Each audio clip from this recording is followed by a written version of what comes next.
Hello, and welcome to the Wade Borth podcast. I'm your host, Wade Borth, and in every episode, my goal is to get you to think differently about how money works and ultimately to empower you to take control of your money and your personal financing system. Hello, and welcome back to the Wade Borth podcast.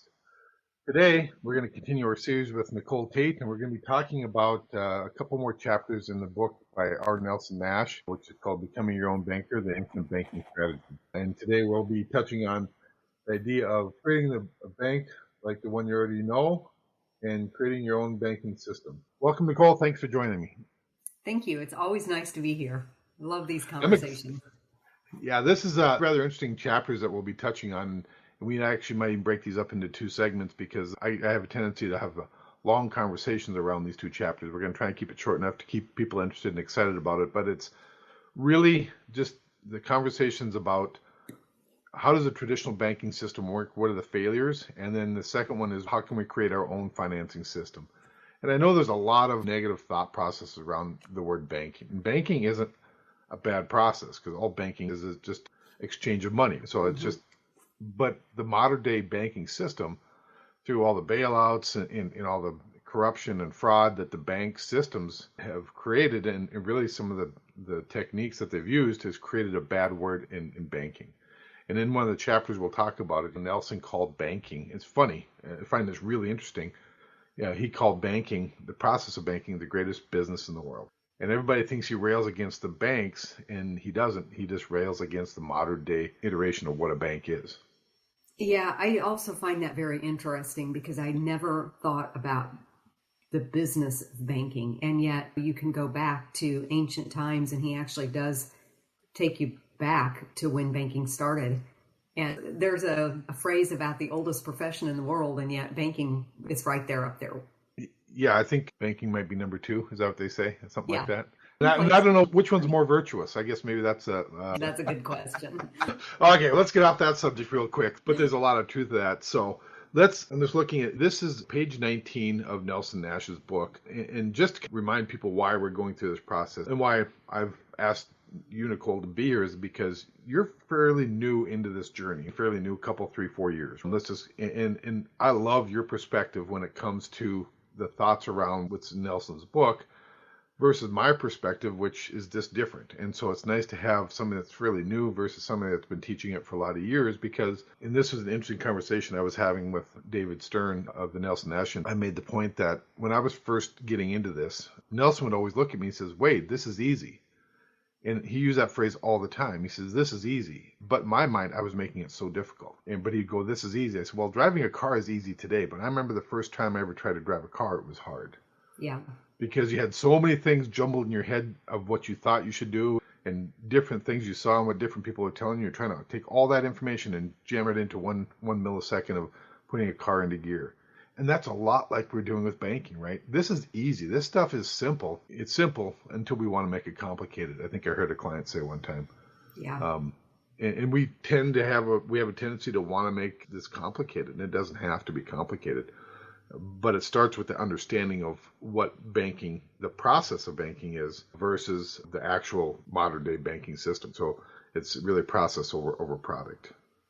Yeah. Adding on to your point of this is easy, we do want to filter out all the noise, because the noise and our ingrained understanding of what's happening has to be flipped on its head. And when you flip it on its head, it continues to want to flip back over again. And yeah, it's easy, but you have to keep focusing on what it actually is instead of listening to all the noise around you and going, oh yeah, maybe it's not really like that. Yeah, some truth to that. Yeah, because there's a lot of conditioned thinking that has to be undone. And I don't know the reason why, but I really believe that sometimes that conditioned thinking is there to keep us held to a certain belief. Oh, if I want a bank, I have to use Wells Fargo, for example. If I want a bank, I have to use my whatever bank that you use. It doesn't make any difference. And that's not the case. And that's really the first paradigm shift we have to get over, is there is a better way. And maybe by taking control of that function in our lives, that's the first thing we have to come to the realization that I can actually do this. It's not something that's going to put me in jail. Because it was funny, I was talking with an agent that I work with and I mentor, and he shared this idea with his son. His son's reaction after he read the book is, I can really do this. This isn't illegal. And I'm like, wow, that's an interesting paradigm because I think a lot of people share that. And I don't know if that's something maybe you didn't share because you're out looking for a better way. And maybe that wasn't the issue. But for him, it was just when he shared that story with me, I'm like, wow, that's a paradigm we have to get over. This has been going on for thousands of years. And so, yeah, we can do it ourselves. It's just we've been ingrained and we've been conditioned to think that you can't do this. And so now we have to break that paradigm, change that paradigm in our lives. Yeah. So I don't know if that's something you experienced when you first started this journey. I guess I don't recall that. It's been a lot of years ago. But was that something that you recall having that thought process? I never had the question about whether I have heard that from people that I've worked with. This is legal. This is, we're not doing something from a tax perspective that's going to get us in trouble, any of that sort of thing. Right. I'm just thinking about, if you just think about, why do people even use banks? Why do we do that? Why do we put our money there? It's a great question. That's why. Because we've been conditioned to think that. Millions and millions of dollars. Think about my own story, and that's where my parents told me to put my money. I could keep my money in my house, or you could put it in the bank, and it was like he put care of it for you. Yeah. It's interesting too, because I don't know how you're old. If you think back to the Depression of the 30s, what were the bank runs? People lost all their money in the bank, and so now we have this perception that banks are safe. Yeah. Why do we have that perception that banks are safe? And I was like, oh, they got FDIC insurance. Well, yeah, they do. But what does that really mean? If you really look in the contract, is they can basically take forever to pay your money back that you have on deposit. And they're using, whose money are they using? They're using your money as a taxpayer. They're using your money to pay you back. So I find that and bail the bank out. Yeah, it's interesting. Again, I think we talked a little bit about the toaster idea as well, right? So they did millions and maybe billions of dollars of advertising to condition us to think a certain way. That's all we're asking people to do is accept maybe there's a better way. If there's a better way, let's have an understanding. Let's study this. And that's really what Nelson gets to in these next two chapters. Because that in the chapter, he says creating a bank like the ones you already know, he's really just talking about what does it take to form a traditional bank in a very high level sense, right? We're not going to get down the technical aspects of it. But in order to do these type of things, what do you have to do? You have to start studying. You have to learn about the banking process and the systems. And it takes a lot of time and effort and a lot of people. And then it also takes a lot of capital. In the book, he talks about it takes, I think he used $20 million. And again, this was written back in 2000. It takes $20 million to capitalize a bank and get a charter. It's probably way more than that. I have no idea what it is. But, if it's 20 or 50 or $100 million, whatever that number is, that's unattainable by most people. And maybe rightfully so, it should be. But then doesn't it just eliminate you and I and everybody else, the common average American, from starting our own banking system? This is called barriers to entry. They've raised that barrier to entry. So only people that can do this are who? Those people that have tremendous wealth. And those people that have tremendous wealth will take advantage of those that don't. Yeah, it goes back to the concept of if you took all the money and distributed among everybody in the world, that would only take a short amount of time before it all ends up in the hands of roughly 10% of the people. Yeah. Exactly. And that's exactly right. And why is that again? Because they understand how money works. Yeah. I was going to say because the system's rigged, but I'd say it's not rigged. It's just that most people don't want to take the time or the effort to understand how money works. And so therefore they're willing accomplices in the fact that they just want to give up control and abdicate their control and their responsibility of their own money. Yeah. And we see that so many times with people that want to give their money away to a broker or an advisor or whoever, and then they can wash their hands of it and say, okay, I'm done. We're done. We don't have that responsibility anymore. And then when things fall apart, the market crashes or their account goes from $400,000 to $200,000, then they can point at somebody and be mad. But ultimately, they need to be upset with themselves because they don't have control of their own money. And so therefore, they have the ability to take that control, but they choose not to do it. It is a personal responsibility thing. So just rather interesting when it takes that much money, that's that huge barrier to entry, and they want to eliminate as many people as they can in order to start that, because then it's funny because then they take all that money that they have to capitalize their bank with, and where do they put it? They put it in somebody else's bank. The money has to sit there until they can get a charter, which could take years and years before they can actually get a bank charter at a federal level, even at a state level. So the moral of that story is they spent years and time and money really to get a business started. But why do they go through all that pain? There's a lot to be gained on the back end of that once you get that done. Because it's worth it. 100%. There is a lot of money to be gained, and they understand how money works. There's a lot of money to be gained, so they're willing to go through any pain that they have to in order to get to that, basically that passive or that income producing a machine. Yeah. And really, what Nelson's thought was is like, why can't we as individuals, you and me, have access to that income producing machine? And that's really what he's getting at, is that. And then the funny part, I was reading in the book on the chapter. In there, he goes, I think it was the top of the second half of the first page. He was talking about something that's very self-evident, but Adam Smith wrote in the book Paper Money. He says, a bank cannot make a loan unless it has a deposit. Of course, that just makes sense, right? Right.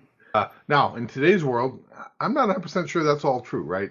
I think they just make up money and they say you can go ahead and make loans, but I think they still require that they have a deposit. Yeah, there has no money that they have to have on deposit to loan Right. money in. But yeah, I think maybe, but it's rather interesting because that sentence is just, it's powerful if you think about it. Let's break that down for just a second. A bank cannot make a loan unless it has a deposit, right? So they have 20, 50, $100 million sitting in somebody else's bank in order to capitalize and get a charter, but they cannot make a loan unless they have a deposit. Somebody has to put $1 in their bank before they can actually make a loan. yeah, And so they've spent all this money in years capitalizing, but they still can't make a loan until somebody else makes a deposit. So comes back to the question really at hand, which is really the most important question, is whose money are you getting when you borrow money from a bank? Are you getting the bank's money? no, somebody else's money. Getting somebody else's money. So if you think of a picture, you have a depositor. I'm going to call it Nicole. She's a saver. She likes to put her money away. I got a guy by the name of Wade. He's a spender. He likes to go to the bank and spend as much money as he possibly can. So I go get a loan from the bank, and they're not giving me the bank's money. They're giving me Nicole's money. They're giving you little or nothing. Let's say it's 1% on your money. And they're charging me 5% on my money. And all they're doing is using your money to give me money. So the question is, why do we need Wells Fargo in the middle of that mix? What if you and I could just have a relationship and do it at the you and me level? Do you think that when people think about that there is a fear of, why, I don't know how I would vet you if I was going to loan you money? Oh, 100%. I think there's a lot of risk there. But just at a theoretical, do we need the banks? Maybe the question is yes. Maybe we do need them a little bit to mitigate that risk. But what if, and again, this is happening all the time, right? Hard money lending is going on at a rapid pace right now. Why are they doing it? I've actually had a couple people approach me in the last couple of weeks. Hey, we're building a house. Can you lend us some money for 8 months? We'll pay you 15%. You know, do I have some risk there? Yeah. But if I have land as collateral, and again, we're going to do some technical stuff that has to be done in the background. But from just a very high level purpose, we've eliminated the bank in that conversation, have we not? Yeah. Are we still doing banking is the question. Yeah. Are we still doing financing? Sense of the term, absolutely. Yeah, well, and maybe it's better. Maybe the better word to use is financing, because again, regulators and companies all have this fear of banking, the word banking, right? So they see banking as a noun versus a verb, right? We're in the process of banking, not in the business of banking, if that makes sense. But at the end of the day, I make a deposit. I have to have a pool of cash before I can make a loan as well. So it's the same thing at the private level as that Adam Smith is writing in his book.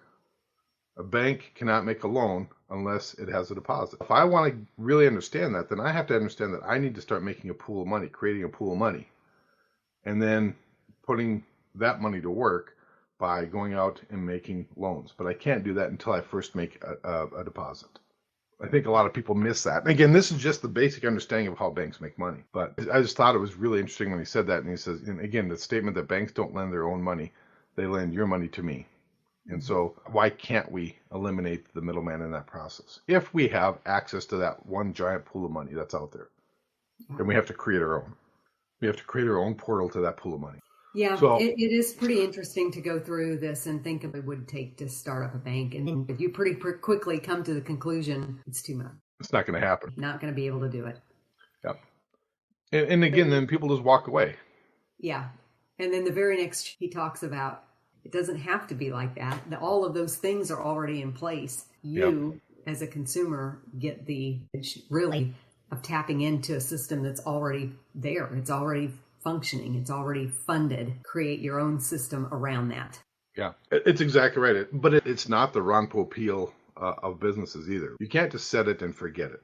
I think that's what a lot of people want. They want, again, going back to people that want to give their money to a broker or to a money manager, whatever. They just want to set it and forget it and not really do anything with it until the end. But between now and then, they've lost control and they've abdicated their responsibility to somebody else to be responsible for their own money. So it does have, the rewards are high enough to say that it's worth the effort that you're going to go through because the rewards are very high. Look, again, go talk about traditional banks. The rewards are high enough they're willing to go through that pain. Understanding what that is and understanding how this works, understanding what the traps and the pitfalls are, which, again, Nelson talked about a little bit more in this chapter, is helpful so we don't make these same mistakes, these same pitfalls that the modern banking system actually ran across. And I think that was one of the best examples. He talks real briefly about the First National Bank of Midlands, Texas. Do you remember reading that portion where you were talking about, here was one of the richest banks in one of the richest cities per capita in 1983,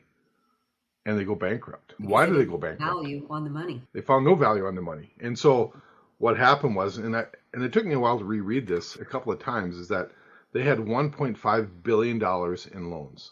1.5 billion with a B in loans.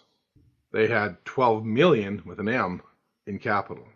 So those numbers by themselves just say, oh, something's wrong there. Right. Anytime you're contrasting a billion to a million, no matter what the number is crazy. Yeah. But they had $12 million in capital and $1.5 billion in loans, which is probably not far out of pace with what modern banking does. And again, this is part of the reason why modern banking has been hijacked by the people that believe in leverage. But part of the problem is that 26% of those loans that they had on the books were non-performing. And what that just means is that they weren't getting principal or interest back. They weren't getting payments back on 26% of $1.5 billion. I haven't done the math on that. But what's the math on that, right? That's a huge number. 300 million. Yeah, I mean, you still only have 12 million in capital, but it's just a huge number. And so you think about that. A quarter of your assets are lost, in essence, are non-performing and gone. Yeah. Just from a business standpoint, not even thinking about it being banking, but just from a business standpoint, if you have 25% of your business that is dragging the rest of it down, you're not profitable. You're struggling. Right. Yeah, think about if you're in the hardware business and you have 25% theft or loss. What kind of price tag you're going to have to put on everything else to make up for that? It's going to be huge. And so, but this is a great lesson because, the lesson we have to take from this is, what do we do to combat that? In his example there, he was talking about leverage, right? So everybody talks leverage is a good thing as long as you're on the right side of the lever. And so what happened here is that they ended up on the wrong side of the lever. And it just magnified everything that went wrong 4 or 5-fold because of the leverage. But the interesting part about those 26% of the non-performing loans, the majority of those loans were made to the members of the board of directors of the bank. So the owners, in essence, were the non-performing people on their books. So they were neglecting to pay back their loans and interest. We'll take part of that into the next chapter, but think about that in our world. When we have our own banking system, we'll talk about that in a bit. Do we want to be like the First National Bank of Midland? Are we paying back our loans? Are we being honest with our company and our business? That's going to be part of the question. And again, Nelson just made the comment that it just sounds like the grocery store. If you're taking the product out the back door, if you're taking inventory out the back door, you're going to be out of business pretty quick. And that's really what was happening in the banking system that we can take a lesson from. Hopefully we don't make the same mistake. But banks, this is a problem with banking even today, is that this type of things are happening. It happened in the early 80s. It happened in the 90s. It seems to happen every 10 or 15 years where we have somewhat of a bank or savings loan bailout type of thing. Just because of this, everybody thinks that it's free money so they can take it. So that lesson, the one takeaway, what's the one takeaway you had from that lesson that, about the bank in Texas? The one takeaway that I have is the concept of don't steal the peas. Right. Yeah. And really, Wade, on a much smaller scale, this is what people do in their individual economies all the time. They have money, they use their money, they spend it on things, they never put it back, and then they run out of money. Yeah, it is. It's the same thing, just on a much smaller scale, right? It's at an individual level. Yeah. And they're doing it themselves as opposed to having a third party involved in it. But it's the exact same concept. if you don't value the money that you are using and you don't figure out a way to pay it back, then you're going to run out of money. It's not just going to regenerate on its own. 100% agree. And that's actually the very end of the chapter. Nelson was talking about this idea of cogeneration. So you talked about regenerating it on its own. It's never going to happen. But he talks about cogeneration. And I think that's a great segue to that. Just real quick, the one takeaway I get from that, and this is, I've seen this with practitioners. I've seen this with clients. They'll talk about, I got all these loans. And I'm saying, what's your strategy to pay that loan back? And nobody has a strategy to pay the loan back. And Nelson very clearly in the book says loans have to be paid back, or it'll kill the best business in the world. Clear. It's very clear about that. And the loans and principal have to be paid back. Yeah, because if it's not paid back, it's just taking the money out. And then if you have a loan, so you're just taking the money out and you never pay the loan back, you have interest that's also eating away at the principal. So it's just a bad thing all the way around. Again, everybody wants that great feeling of, I can take a loan, I'm in control. But along with that comes responsibility. And it's been shown time and time again through history that the traditional banking system has very little self-constraint and control. And if they don't have to, they won't pay that loan back. Even though it's their bank, even though it's their system, the board of directors weren't paying their own loan. If they don't understand, how do we expect the average consumer to understand that, at least initially? I think it's our job to help people get that and understand that. And once they get that, then it's very solid in them. But again, here are people that have one of the largest, most profitable banks in the country back in '83 that weren't applying those same principles. And they're the one overseeing your money. Yeah, that's the scary part. I hadn't thought about that, but that's exactly right. That's the scary part. So Nelson leads into the next chapter. And there's a lot more maybe to that story, but there's just such great stories there and how you think and how traditional banks work. And again, we're not going to be a traditional bank. We're not starting a charter. We're not doing any of that. If you're enjoying this podcast or know anyone else that might be interested, please be sure to hit the subscribe button and please leave a review. This will help this podcast reach and help more people by ranking higher in searches and ultimately help more people get out of financial bondage. And don't be afraid to share this podcast with your friends and family, as we can be easily found on Apple Podcasts and Spotify.